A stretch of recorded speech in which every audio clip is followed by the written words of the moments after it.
साल था 2004। उत्तराखंड की पहाड़ियों में बसा एक पुराना इंजीनियरिंग कॉलेज और उसके साथ बना एक सरकारी हॉस्टल। उस हॉस्टल की बाहरी दीवारें सीलन से भरी थीं। लोहे का गेट हमेशा चरमराता था और रात के वक्त वहां का सन्नाटा असहज कर देने वाला होता था। लेकिन सबसे अजीब बात थी कमरा नंबर 203। वो कमरा हमेशा बंद रहता था। न उसमें कोई ठहरता था, न उसके सामने कोई खड़ा होना पसंद करता था। लोग कहते थे वहां कुछ है, लेकिन फिर आया राहुल। 17 साल का, सीधे गांव से आया, सीधा सादा लड़का। उसके सपनों में था सिर्फ एक चीज, पढ़ाई करके कुछ बनना। जब राहुल हॉस्टल पहुंचा तो सारे कमरे पहले ही भर चुके थे। वार्डन ने उसे देखा और कहा, बस एक ही कमरा बचा है बेटा, 203। लेकिन राहुल ने बिना सुने झट से कहा, कोई बात नहीं सर, मैं भूत प्रेत में विश्वास नहीं करता। वार्डन चुप हो गया, मुस्कुराया नहीं, बस चुप रहा। 203 का दरवाजा जंग खाया हुआ था। जब पहली बार वो खुला तो अंदर की हवा जैसे 5 साल पुराना कोई रहस्य साथ लेकर बाहर आई। दीवारों पर सीलन थी, एक पुराना पलंग, टूटी अलमारी और शीशे पर धूल से ढंग के निशान। लेकिन राहुल ने इन बातों को नजरअंदाज किया। उसे हॉस्टल मिला था, यही बड़ी बात थी।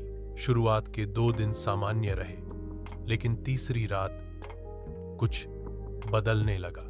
रात के 3 बजे जब हॉस्टल गहरी नींद में था, राहुल की आंख खुली। पंखा बंद हो चुका था, खिड़की अपने आप खुली पड़ी थी जबकि उसने बंद किया था। फिर अचानक उसे किसी के फुसफुसाने की आवाज सुनाई दी, तू यहां नहीं रह सकता। राहुल ने तुरंत लाइट जलाई। कमरा खाली था, पर शीशे पर एक ताजा हथेली का निशान था। अगले दिन से चीजें और अजीब होने लगी। राहुल जहां भी जाता उसे लगता कोई उसकी निगरानी कर रहा है। किताबें अलमारी से अपने आप गिर जाती।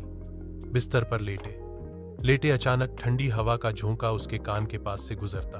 और सबसे डरावनी बात, हर रात उसे एक ही सपना आता, एक लड़का पंखे से लटका हुआ और सामने एक लड़की की परछाई जो कहती वो लौट कर आएगा और फिर कोई नहीं बचेगा। राहुल अब डरा हुआ था, लेकिन गांव का सीधा लड़का हार मानने वालों में से नहीं था। एक दिन वो हॉस्टल के पुराने चौकीदार मिश्रा जी के पास गया। बाबा, कुछ तो है इस कमरे में, कुछ तो है ना? मिश्रा जी ने धीरे धीरे सिर उठाया और कहा, कमरा 203, वहां कुछ था और अब भी है।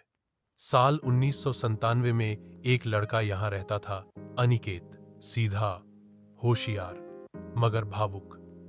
उसे एक लड़की से प्यार था, लेकिन वो लड़की उससे शादी किए बिना चली गई। उस रात अनिकेत ने कमरे में फांसी लगा ली। तब से वो वहां से गया नहीं। राहुल के मन में अब डर के साथ एक जिज्ञासा भी थी। उसने तय किया आज की रात वो सामना करेगा। वो वापस कमरे में गया। रात के ठीक 3 बजे कमरा शांत था, ज्यादा शांत। फिर अचानक दरवाजा अपने आप बंद हो गया, पंखा अपने आप घूमने लगा और राहुल के चारों ओर चीजें उड़ने लगीं।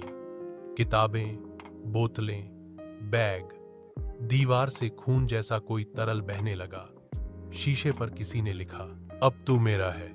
राहुल जमीन पर गिर पड़ा और तभी एक छाया कमरे में आई। लंबी काली आकृति, चेहरा नहीं, सिर्फ आंखें। आवाज आई, अनिकेत कभी गया नहीं और मैं कभी उसे छोड़ नहीं पाई।